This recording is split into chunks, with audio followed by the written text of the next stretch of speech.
Hey, what's up everybody? It's Pichael with League of Items, and it's been a while since my last video. So let me explain. There, uh, there has not been as much League of Legends on recently. But more importantly, I was basically unable to walk for 3 days. So Friday, Saturday, Sunday, and kind of half of Monday, couldn't really walk. I pulled my back playing golf. So sitting in a computer chair or standing by my standing desk or adjusting my standing desk with my arms was basically impossible. And for that, I'm sorry that I have not made any videos, but I promise you that I was completely incapable of doing so. With that being said, we have a three-game slate coming up for the LCK, LEC, and the LCS, right? So we're going to go over that in this video, and also keep a lookout for some NFL content. I'll probably be making some NFL content with Billy Von Elds or Billy Elders. We do the LOL esports EGOAT ranking, but he has won $1 million playing DraftKings NFL. So he is someone we should definitely take his opinion seriously. So let's get into these games. We'll look at it from a DraftKings perspective, and we'll also look at the Gamepedias for these teams to try to figure out where we should land on these, as well as the lines. So first up, Damwon Gaming against DRX. So Damwon is the biggest favorite on the slate according to DraftKings. That's why they're priced up as the highest team. Damwon Gaming has also been a very high-scoring team throughout the year. So when we see the most expensive player in each role, it's actually G2, which is kind of surprising. So Damwon Gaming is probably more likely to...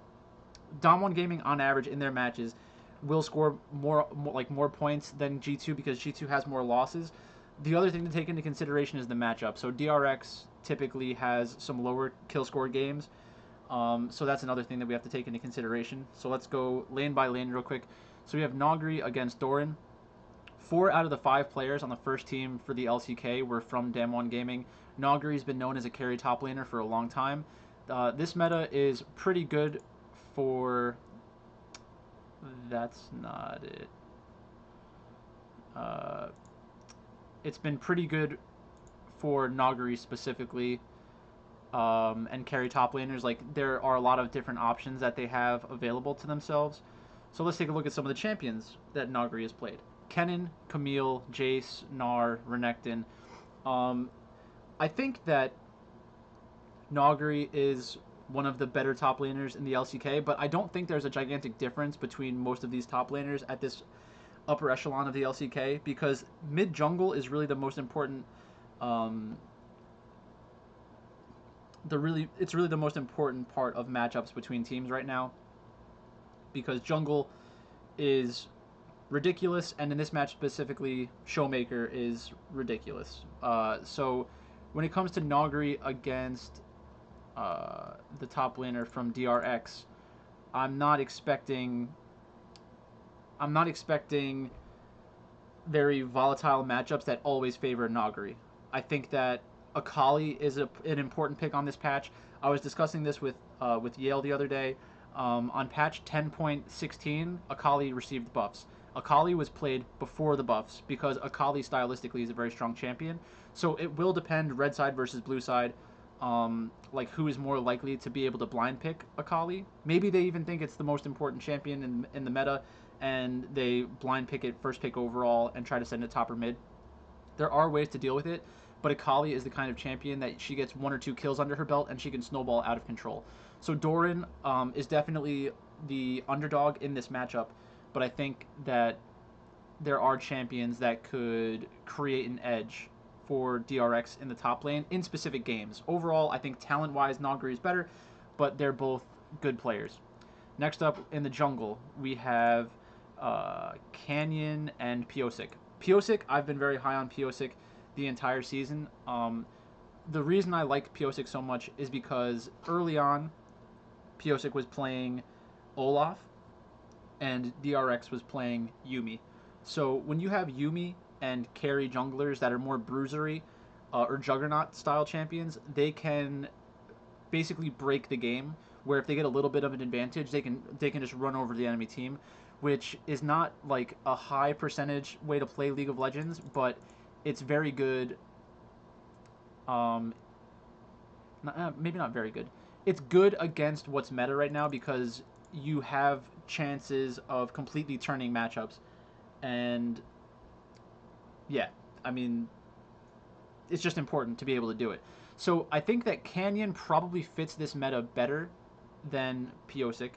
We have Karthus, Nidalee, Lilia, Set. I don't see much Graves. There is Lee Sin. So the fact that they don't play Graves, that could be a potential advantage. So Piosic, if Piosic plays Graves, Lilia, Kindred, Volibear, Sejuani, they're both versatile players. And I think part of that speaks to the fact that they're not like your traditional carry jungler.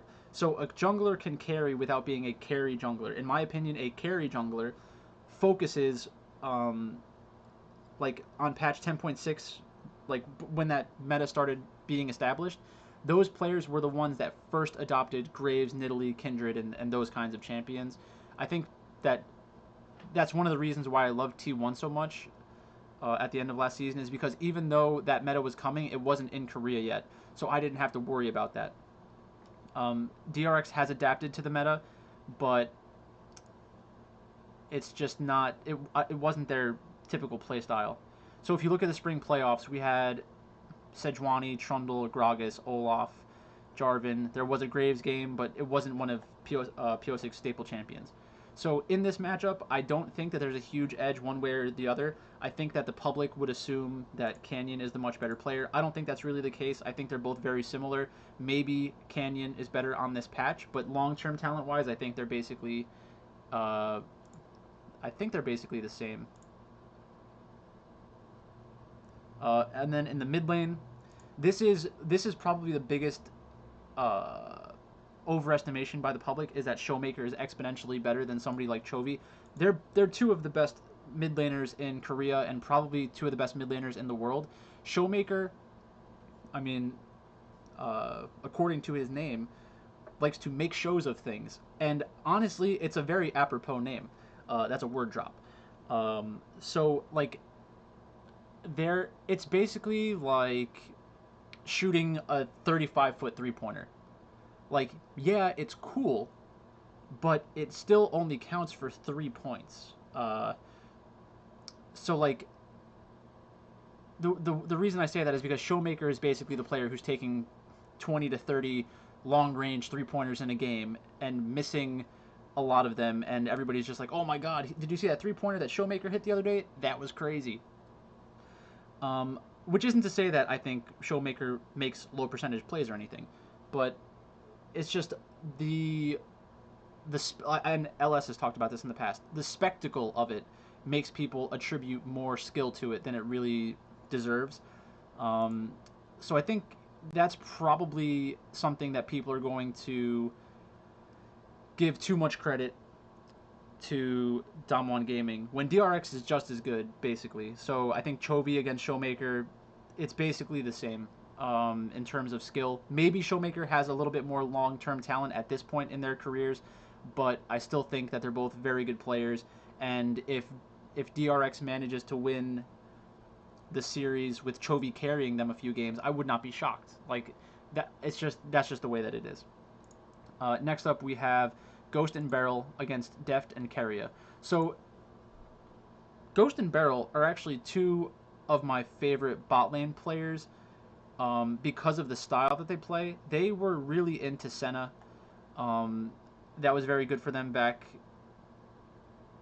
Oh, like back when they were doing Senna Maokai, Senna Pantheon, Pantheon. Like I love Pantheon as a support.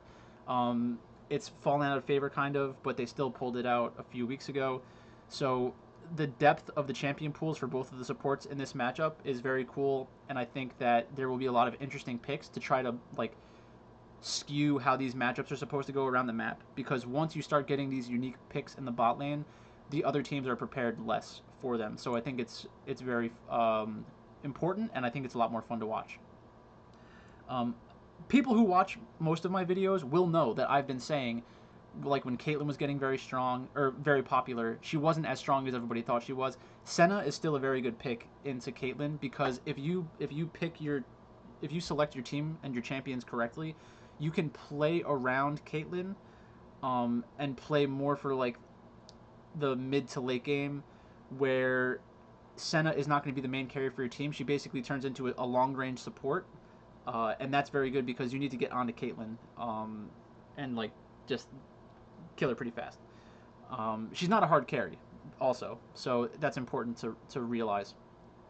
Um, I will not assume that one team will have a draft advantage over the other because all teams make huge mistakes in drafts, especially when it comes to using top lane to play hyper tanks against teams that have low damage or bad damage profiles. I've been talking more about damage profiles on Twitter, like especially when teams pick Jhin. I think it's very bad because of the cadence of team fights at that point. Like you basically have a Jhin getting his 4 shots off, and then he's like unplayable for a couple of seconds, and then he does it again. His ultimate doesn't do very much in team fights. It's a champion that I hate, and everybody knows that I hate it at this point. So it's Ghost and Barrel against Deft and Keria. Keria is probably the best support player in Korea. At least he was last split. I think that this split wasn't as good. They weren't as dominant. But Keria is still a very good player. Has a lot of interesting champions that he can pull out. And if DRX is red side in any of these games, I think they could theoretically last pick support and completely fundamentally change how both teams will have to approach the match. So let's get the odds for these matches. I know they're not today. So Damwon against DRX. That's 370 to 263. So it's like 80-20, and I don't think that's accurate. I think that the value is definitely on DRX's side. In terms of making a pick to win against the sportsbook, I don't think there's any value here, so I will not be betting on Damwon Gaming. If I'm going to make a bet, it's going to be on DRX.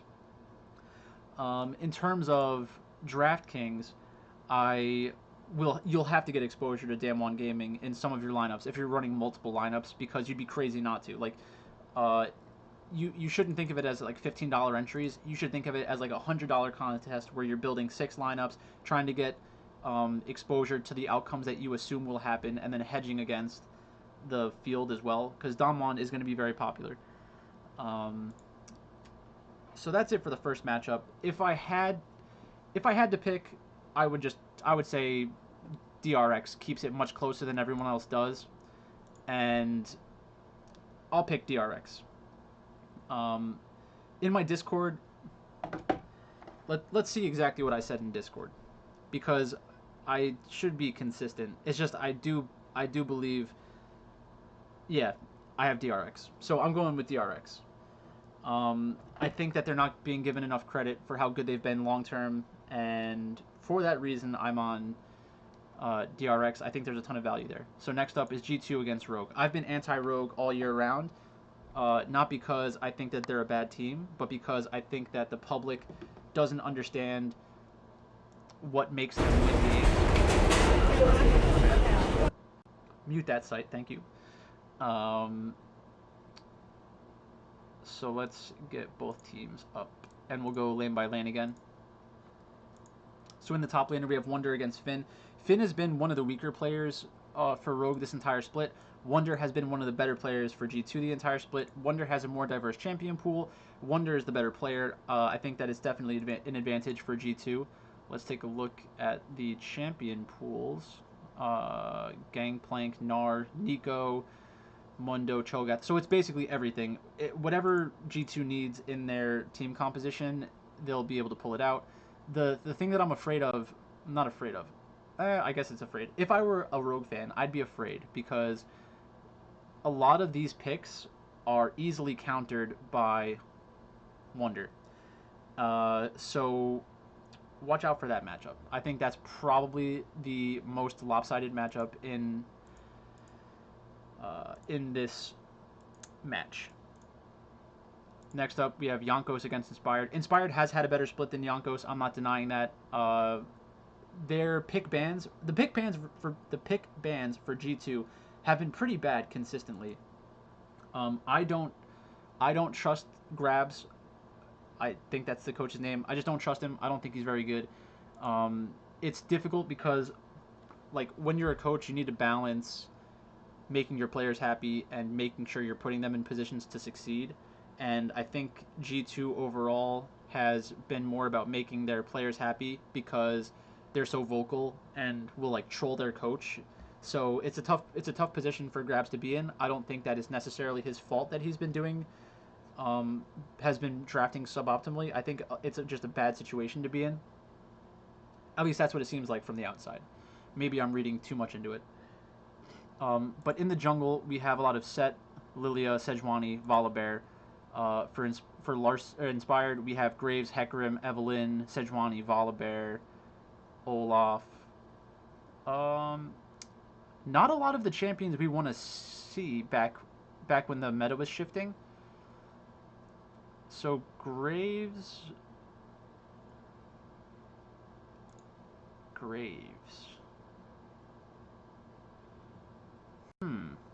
Maybe just neither are going to play Graves. Evelyn's going to be important, like I said. Graves is a very good champion. Maybe Rogue actually has the advantage in the jungle. I'm not surprised at that. I know that Inspired has had a better season. If Inspired plays Graves, then yes, I think that they have an actual advantage over G2 in the jungle. What I would say though is that Yonkos is probably preparing some other kinds of jungle picks. If I was going to see like a shocking pick in this match, it would probably be on the side of G2 playing something very different in the jungle or in the mid lane because of Caps. So Caps against Larson, I think that Larson has had the better split once again. I think that Caps' long-term talent is better. Caps is probably the best player in Europe right now. So I have to go on Caps' side. So let's take a look at the champions. We have LeBlanc, which is a very strong champion all the time, stylistically. It does lower the like damage output of a team, but it also changes how you're supposed to fight. So as long as you're playing around it correctly, it's fine. Azir, everybody plays Azir, everybody plays Orianna. Akali is a good champion to see, even though that they lost on this. Kog'Maw is something that I could definitely see happening in this match because they pulled it out in the finals against Fnatic when Caps was playing bot lane. We have Azir. So Azir is going to be a contested pick or it's going to be banned. Lucian is going to be a contested pick in this series as well. I'm sure that Perks can play Lucian bot lane. I think that might be an adjustment that teams make. I do like the fact that they were playing Aphelios later than most teams. That's very good in my opinion. Han Sama and Vander, so we can go to the bot lane now. Han Sama and Vander against Perks and Mickey. Han Sama and Vander have also had a better split than Perks and Mickey. I think Han Sama might be a better AD carry than Perks, but Han Sama is not a better League of Legends player than Perks. Mickey is a better player than Vander. Vander might be a better shot caller or something than Mickey, but they're not really the ones that are going to change everything. So in this matchup, I think Wonder definitely has an advantage in the top lane, which can be exacerbated greatly by playing around the top lane. A lot of teams don't do that, but that could be a game changer if they decide to go that direction in this game. In the jungle and in mid lane, I think that the advantage for this split, or actually everywhere else on the map, from this split, Rogue has the advantage from recent form. But I think long-term talent is more important in general, and that's why the line is minus 370 G2, Rogue is 264. In terms of the value in this matchup, obviously all of the value is on Rogue. 4 out of the 5 players have had better splits from Rogue, at least according to the public, because the players have won more. So when you're winning more, you're going to look better, you're going to have a better split. But like I said, I think long-term talent, G2 gets it done. My heart says G2 easily. My head says there's a ton of value on Rogue. You got to pick Rogue. For my official pick, I'm going with G2. Because like I said, I'm not picking against G2. I've been talking about G2 getting to this point and like waking up all year long. I'm not going to get off of them now. That'd be crazy. Let's go to TISM and TL. Team TISM. They're damn good. That's a donkey reference.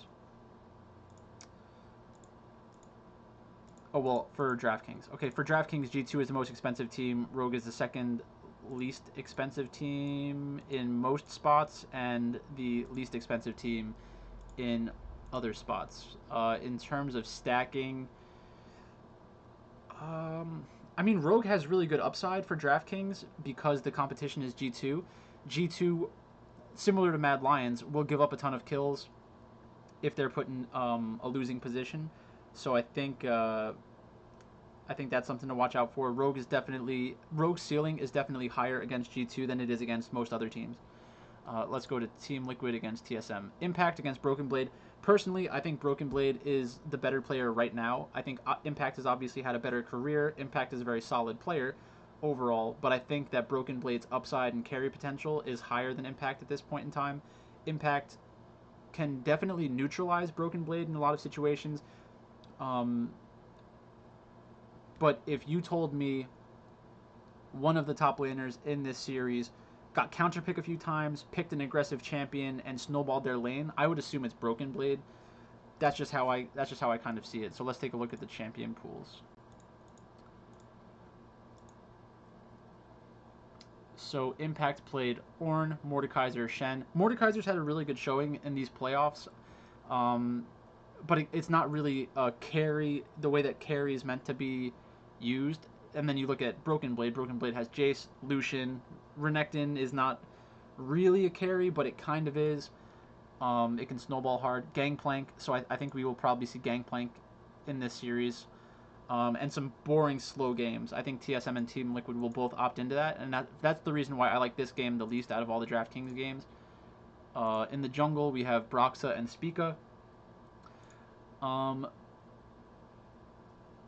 Broxa is very good at Lee Sin, so he could kind of pull a Karsa and just say, I don't care what the meta says, I'm playing Lee Sin every single game, and we're just going to see what happens. Like, that is a viable option. I don't think it's the right way to play it, but it is certainly possible that they go in that direction. TSM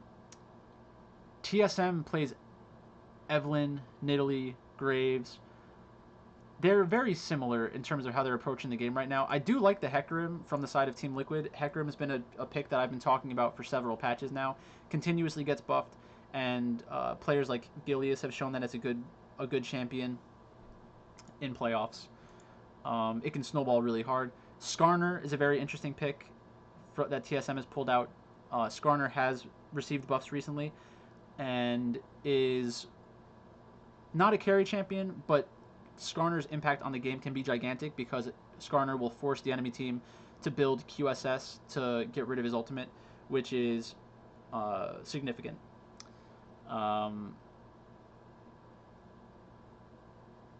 Yeah. I think, yeah. All right, so in the mid lane, we have Jensen against Bjergsen. I'm a Bjergsen fan. I think that Bjergsen is the better player in this matchup. That's really the long and the short of it. Jensen played Zilean, but that's really a Bjergsen pick. Bjergsen, I don't think that Bjergsen is as good as Faker, but Bjergsen's role within TSM is very similar to Faker's role within T1 when T1 was the best team in the world.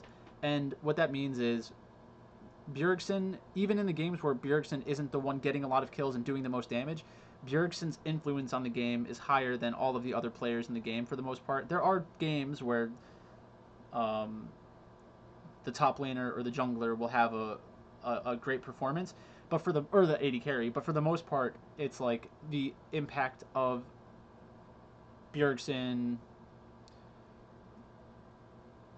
getting his team to play around objectives correctly, scaling into the late game, and then winning a late game team fight, often because Bjergsen has some kind of very, very solid play, not necessarily an outlandish play or an amazing play, but a very strong play, solid play. You're not going to see much difference in terms of champion pools. We have seen Akali from Team Liquid twice, and like I said, I think Akali is one of the most important champions on this patch. But I know that Bjergsen can play Akali. It's just Bjergsen hasn't played it on stage yet.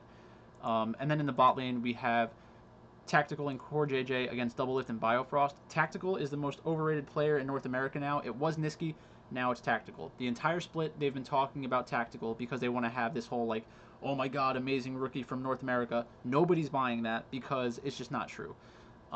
Tactical may have a good career. Tactical may become a better player, but right now Tactical is not a great player. In game 4, Tactical made a great play against FlyQuest, like helping protect the base 3 versus 5. But Tactical is not the only player that could do something like that. A lot of AD carries could do that, which isn't trying to take anything away from that individual play. It's really not like a reproducible play. It's like when you see Dwight Howard try to dunk from the free throw line and he like throws it into the basket instead of like actually dunking the ball. Like you might see JaVale McGee do something like that as well. It doesn't mean that JaVale McGee was as good as Dwight Howard at one point in his career. It just means that they both can make that kind of play. Like it's not an indication of skill. It's like kind of fluky. So that's basically how I see that. Doublelift has been playing very poorly. I think that Doublelift is getting has to eat a lot of humble pie right now because he has been outplayed in several of these matchups. It's just true. Biofrost coming in for the playoffs has been a very good step in the right direction. Core JJ is a great player. I love the fact that they played Zyra. If they play Zyra every single game in the finals, then I will become a Team Liquid fan for the rest of my life. But I don't think that's going to happen. They said that one of the reasons they wanted to have Biofrost in in the playoffs is because this meta is very good for Biofrost, and I believe that. So I think TSM. Not only do I believe that, I think that it's correct because I think that the champions that are strong are right in line with what Biofrost plays well. So that's great. It's basically like saying, I think Graves and Nidalee and Kindred are going to be the most important junglers for the next meta, and then they bring in a jungler that plays those champions. That's basically what they're doing with Biofrost.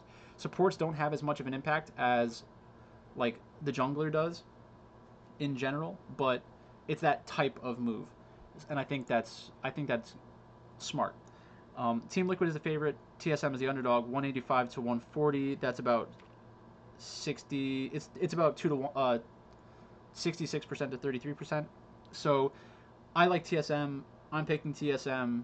I don't like either of these teams for DraftKings. I think that they'll probably be the two of the lower owned teams anyways because everybody should expect that.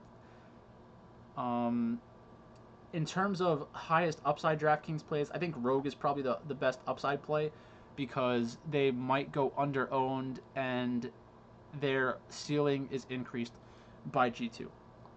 So like I said, I think that my official picks will be DRX, G2, TSM. Good luck, everybody. Again, thank you for watching. Sorry I haven't put out a video in a while, but my back was hurt, and I'm feeling better now. So I'll talk to you soon.